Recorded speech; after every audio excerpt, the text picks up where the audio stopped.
He jests at scars that never felt a wound. But soft, what light through yonder window breaks? It is the east, and Juliet is the sun. Arise, fair sun, and kill the envious moon, who is already sick and pale with grief. That thou, her maid, art far more fair than she. Be not her maid, since she is envious. Her vestal livery is but sick and green, and none but fools do wear it. Cast it off. It is my lady, oh, it is my love.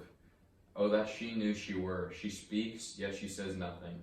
What of that? Her eye discourses. I will answer it. I am too bold. 'Tis not to me she speaks. Two of the fairest stars in all heaven, having some business, do entreat her eyes to twinkle in their spheres till they return. What if her eyes were there, they in her head? The brightness of her cheek would shame those stars, as daylight doth a lamp. Her eyes in heaven would through the airy region stream so bright that words would sing and think it were not night.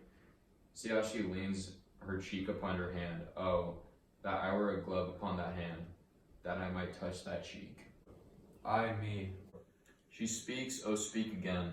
Bright angel, for thou art as glorious to this night, being o'er my head, as is a winged messenger from heaven, unto the white, upturned, wondering eyes of mortals that fall back to gaze on him, when he bestrides the lazy, puffing clouds and sails upon the bosom of the air. O Romeo, Romeo, wherefore art Romeo? Deny thy father and refuse thy name, or if thou wilt not, be but sworn my love, and I'll no longer be a Capulet. Shall I hear more, or shall I speak at this? 'Tis but thy name is my enemy.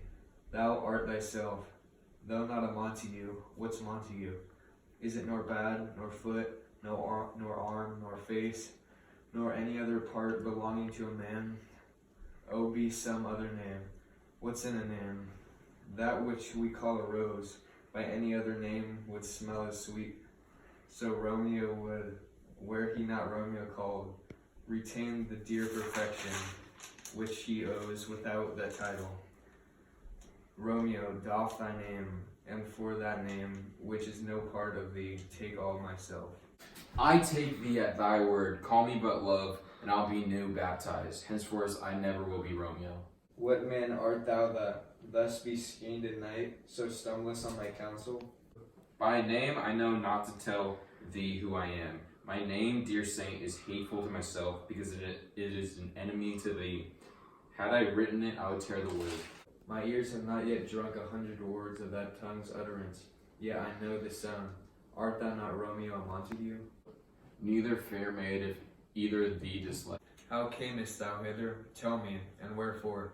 The orchard walls are high and hard to climb, and the place death, considering who thou art. If any of my kinsmen find me, if they do see thee, they will murder thee.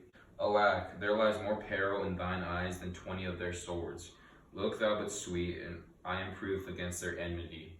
Do not swear at all, or if thou wilt, swear by thy gracious self, which is the God of my idolatry. If my heart's dear love. Good night, a sweet repose and rest come to thy heart, as that within my breast.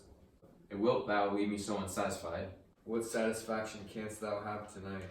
The exchange of thy love's faithful vow for mine. I gave thee mine before thou didst request it, and yet I would it were to give again. Wouldst thou withdraw it? For what purpose, love? My love is deep for thee. I hear some noise within. I have nice folk to hide me from their sight, but thou love me, let them find me here. My life were better ended by their hate, than death prorogued, wanting of thy love. By whose direction foundest thou out this place? By love who first prompted me to inquire. O gentle Romeo, if thou dost love, pronounce it faithfully.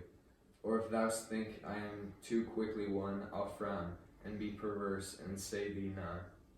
Lady, by yonder blessed moon, I vow that tips with silver all these fruit treetops.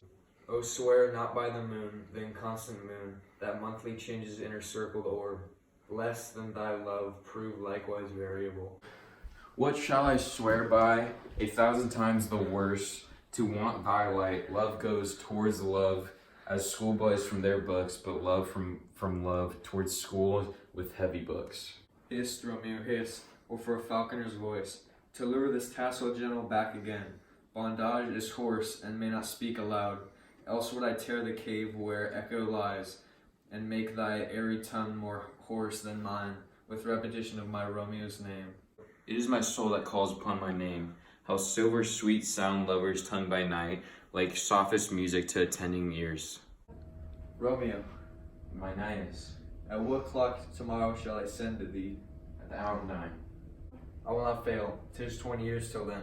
I have forgotten why I did call thee back. Let me stand here till thou remember it. I shall forget, to have thee still stand there, remembering how I love thy company. I'll still stay to have thee still forget, forgetting any other home but this. 'Tis almost morning, I would have thee gone, and yet no further than a ward's bird, who lets in hop a little from her hand, like a poor prisoner, and has twisted guise, and with a silk thread plucks it back again, so loving, jealous of his liberty. I were thy bird. Sweet, so would I. Yea, I would kill thee with much cherishing good. Good night, good night. Parting is sweet sorrow, that I shall say good night till it be morrow. Sleep dwell upon thine eyes, peace in thy breast. But I sleep in peace, so sweet to rest. Hence will I to my ghostly friar sell, his help to crave, my dear hap to tell.